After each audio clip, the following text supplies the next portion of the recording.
এখানে বিএনপি নেতা কর্মীদের একটি পরিষ্কার অভিযান চলছে।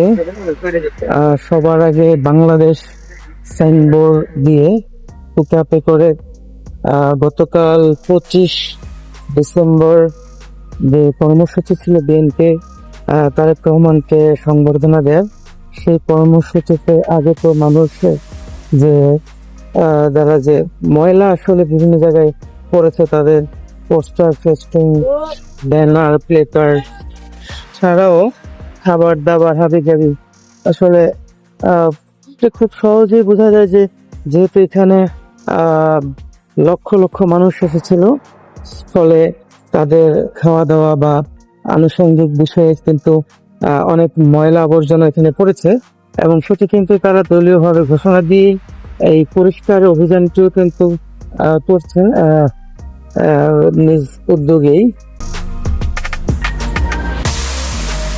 যদি দেখা যাচ্ছে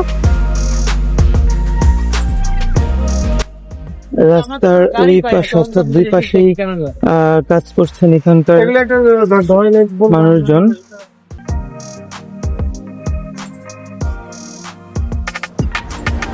এবং এখানে বেশ ক্ষেত্রগুলোতে পিকআপ নিয়ে আসা হয়েছে এই ময়লাগুলোকে এখান থেকে সরানোর জন্য।